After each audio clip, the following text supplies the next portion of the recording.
معزز ناظرین، السلام علیکم۔ ناظرین، سلطنت عثمانیہ مسلمانوں کی عظیم ترین سلطنت شمار ہوتی ہے، جو اپنی فتوحات، کارناموں اور طویل مدت تک راج کرنے میں اپنا ثانی نہیں رکھتی، لیکن یہ قدر و منزلت اور عظمت بہترین حکمرانوں کی بہترین حکمت عملی سے ممکن ہوئی۔ آج کی ویڈیو میں ہم سلطنت عثمانیہ کے 4 ایسے حکمرانوں کے بارے میں آپ کو بتائیں گے جن کی عمر تو 70 سال سے بھی زیادہ تھی، لیکن ان کے کارنامے جوانوں کی طرح تھے۔ آگے بڑھنے سے قبل اگر آپ ہمارے چینل پر نئے ہیں تو ہمارے چینل کو سبسکرائب کرنا مت بھولیں اور کمنٹ میں اپنی موجودگی کا احساس دلائیں۔ ناظرین، اس سلسلے میں پہلا نام آتا ہے اور خان اول۔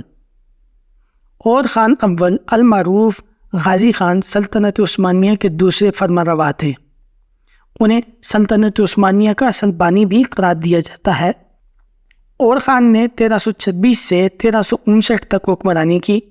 انہوں نے نیلوفر خان خاتون سے شادی کی، جن سے ایک بیٹا سلیمان پاشا پیدا ہوا۔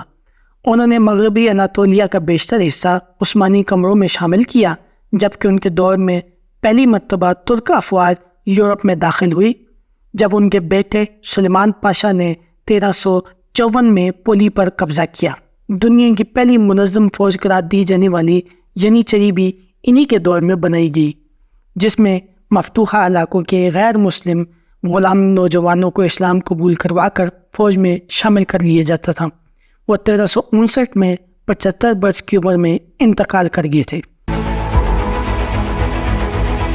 ناظرین، اس سلسلے میں دوسرا نام سلیمان اول کا آتا ہے۔ سلیمان اول المعروف سلیمان قانونی یا سلیمان اعظم سلطنت عثمانیہ کے 10ویں فرمانروا تھے، جنہوں نے 1520 سے 1566 تک 46 سال تک حکمرانی کے فرائض سر انجام دیے۔ وہ بلا شبہ سلطنت عثمانیہ کے عظیم حکمران تھے، جنہوں نے اپنے بے مثل عدل و انصاف اور لاجواب انتظام کی بدولت پوری مملکت اسلامیہ کو خوشحالی اور ترقی کی راہ پر گامزن کر دیا۔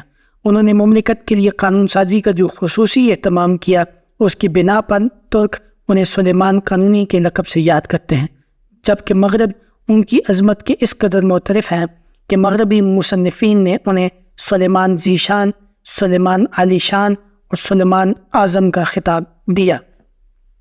ناظرین، سلیمان 6 نومبر 1494 میں پیدا ہوئے۔ ان کے والد سلیم اول دولت عثمانیہ کے 9ویں سلطان تھے، جبکہ والدہ کا نام عائشہ حفظہ سلطان تھا۔ سلیمان نے اپنے والد سے 16 سال تک جنگی فنون کی تربیت حاصل کی۔ سلیم اول یعنی سلیمان کے والد نے اپنے بیٹے کو دینی اور دنیاوی تعلیم دلوانے کا بھی اہتمام کیا۔ سلیمان کی انتظامی صلاحیتوں کو اس وقت جلا ملی جب انہیں مختلف صوبوں میں حاکم کے طور پر مقرر کیا گیا۔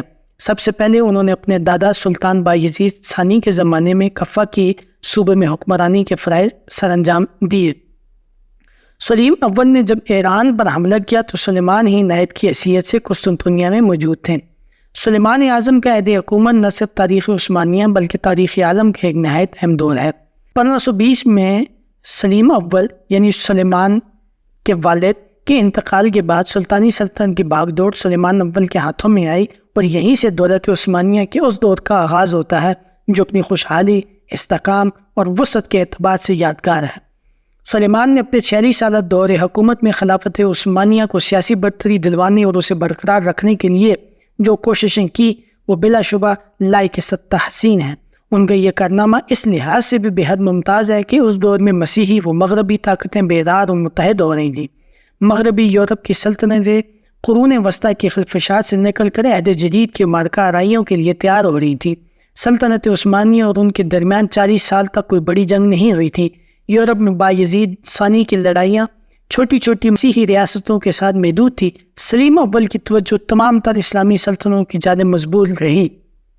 اس مدت میں یورپ کی سلطنت نے بہت نمایاں طور پر ترقی کر لی تھی۔ اسپین سے مورس کا اخراج ہو چکا تھا اور وہاں کی مختلف مسیحی ریاستیں متحد ہو کر ایک فرمانروا کے زیر حکومت آ چکی تھی۔ فرانس اپنی خانہ جنگیوں کو ختم کر کے دوسرے ملکوں کے فتوحات کے لیے نکل چکا تھا۔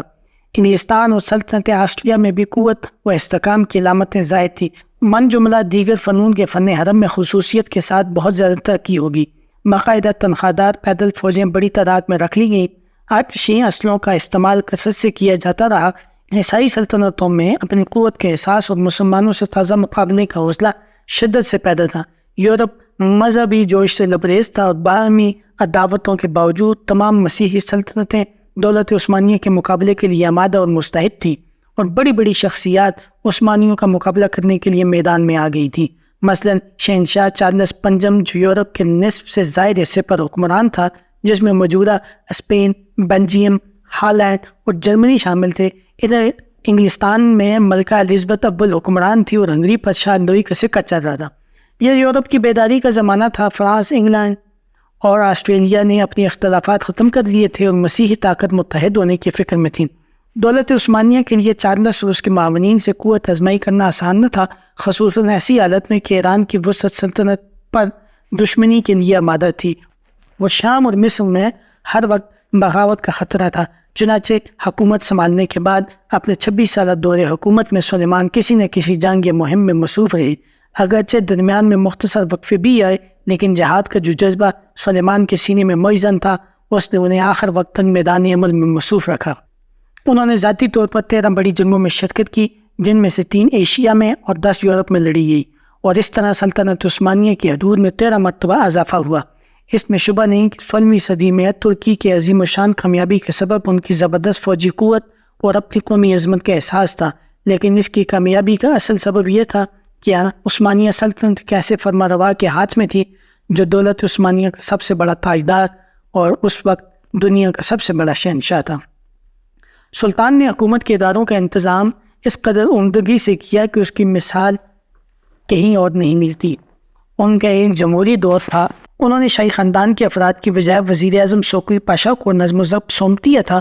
انہوں نے قانون سازی کی طرف خصوصی توجہ دی، فوج کی نظم و تربیت، فوجی نظام، جاگیرداری، زمینی جائیداد کے قوانین، پولیس اور فوج کی خدمات کے عوض جاگیر وغیرہ دینے کا ضابطہ اور آئین مرتب کروایا۔ انہوں نے محصول کی مقدار خود مقرر کی۔ قانون کی روح سے کاشتکار اراضی کا مالک تھا۔ کاشتکاروں کو میسر سہولیات کی وجہ سے ہنگری کے علاقوں میں مقیم اکثر مسیحی کاشتکار بھاگ کر مسلمانوں کے علاقے میں آباد ہو گئے تھے۔ مختلف جرائم کے لیے سزائیں مقرر کی گئیں اور ان تمام قوانین کو بعد میں مجموعے کی شکل میں مرتب کیا گیا۔ سلطان نے ملک بھر میں اشیاء صرف کی قیمتیں مقرر کی، محکمہ انسداد بحرمی حیوانات بنایا، سرکاری دفاتر میں ریکارڈ مرتب کروائے جو کوتوال کہلاتے تھے۔ انہوں نے آب رسانی کے لیے نظام کو بھی بہت ترقی دی۔ قسطنطنیہ میں ایک بڑی نہر جاری کروائی اور مکہ مکرمہ کی پرانی نہروں کی مرمت کروائی۔ بڑے شہروں میں اسپتال قائم کیے اور پل بنوائے۔ مکہ مکرمہ میں 4 فقیہی مذاہب کے لیے 4 مدرسے قائم کیے۔ متعدد شہروں میں خوبصورت مساجد تعمیر کروائی، جن کے ساتھ مدارس بھی کام کرتے تھے۔ ناظرین، اس سلسلے میں تیسرا نام عبدالحمید ثانی کا آتا ہے۔ عبدالحمید ثانی 31 اگست 1876 سے 27 اپریل 1909 تک خلافت عثمانیہ کی باغ ڈور سنبھالنے والے سلطان تھے۔ وہ سلطنت عثمانیہ کے 34ویں فرما روا تھے۔ عبدالحمید ثانی 21 ستمبر 1842 کو توپ کاپی میں پیدا ہوئے۔ وہ سلطان عبدالمجید اول کے بیٹے تھے۔ انہوں نے 75 سال کی عمر پائی۔ ان کی والدہ کی وفات کے بعد ان کی سوتیلی ماں نے اپنا منہ بولا بیٹا بنا لیا۔ وہ ایک ہنرمند بڑھئی تھے اور انہوں نے ذاتی طور پر کچھ اعلیٰ معیار کا فرنیچر تیار کیا تھا، جسے آج استنبول کے یلدز محل میں دیکھا جا سکتا ہے۔ عبدالحمید ثانی کو اوپیرا میں بھی دلچسپی تھی اور انہوں نے ذاتی طور پر متعدد اوپیرا کلاسیکیوں کے لیے پہلے ترک ترجمے لکھے۔ عبدالحمید 31 اگست 1876 کو اپنے بھائی مراد کے معزول ہونے کے بعد تخت نشین ہوئے۔ ان کی تخت نشینی کی تقریب میں باقی عثمانی سلطانوں کی طرح حضرت ایوب انصاری کے مزار پر ہوئی، جہاں آپ کو عثمانی طلبات پیش کی گئی۔ زیادہ تر لوگوں کو عبدالحمید ثانی سے آزاد خیال تحریکوں کی حمایت کی توقع تھی، تاہم انہیں سلطنت کے لیے ایک انتہائی مشکل اور نازک دور میں 1876 میں تخت نشین کیا گیا۔ اقتصادی اور سیاسی انتشار، بلقان میں مقامی جنگیں اور 1877-78 کی روسی عثمانی جنگ نے سلطنت عثمانیہ کے وجود کو خطرہ بنایا، لیکن عبدالحمید نے جنگ سے بڑا یہ مشکل وقت مطلق العنان حکومت کو بحال کرنے کے لیے استعمال کیا۔ فلسطین پر سلطان حمید کا موقف۔ ناظرین، عبدالحمید ثانی کو صہیونیت کے بانی نے خط لکھا جس میں اس نے فلسطین کو یہودیوں کے حوالے کرنے اور اس کے بدلے 150 ملین پاؤنڈ دینے کی آفر کی۔ خلیفہ عبدالحمید ثانی نے جواب دیا، جناب ہرزل کو میں یہ نصیحت کرنا چاہوں گا کہ آئندہ وہ اس موضوع کے بارے میں نہ سوچیں، اس لیے کہ فلسطین میری ملکیت نہیں، میں فلسطین کی زمین کے ایک بالش بھی نہیں بیچ سکتا، فلسطین سارے مسلمانوں کی ملکیت ہے۔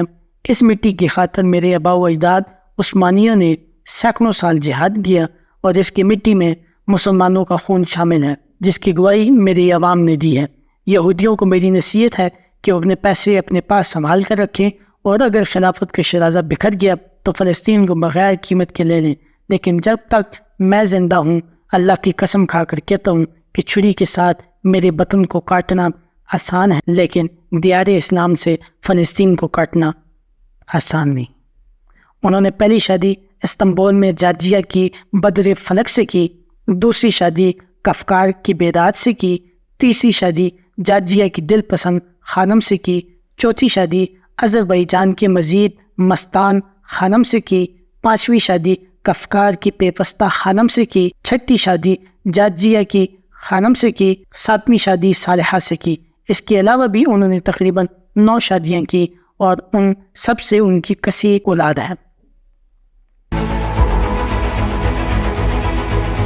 ناظرین، 70 سال سے زیادہ عمر کے حکمرانوں میں چوتھا نام محمد خامس کا آتا ہے۔ محمد خامس 27 اپریل 1909 سے 3 جولائی 1918 تک خلافت عثمانیہ کی باغ دوڑ سنبھالنے والے سلطان تھے۔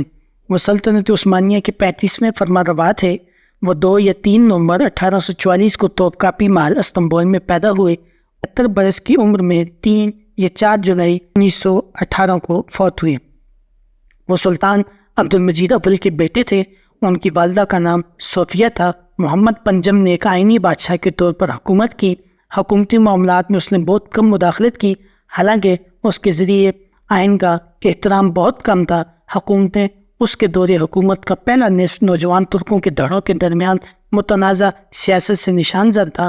دوسرے نصف حصے کی سربراہی committee of union and progressive اور 3 پاشا کرتے تھے۔ انہوں نے 5 شادیاں کی۔ ناظرین، ہماری آج کی ویڈیو اپنے اختتام کو پہنچتی ہے۔ اپنا خیال رکھیے گا اور چینل کو سبسکرائب کرنا نہ بھولیں۔ شکریہ۔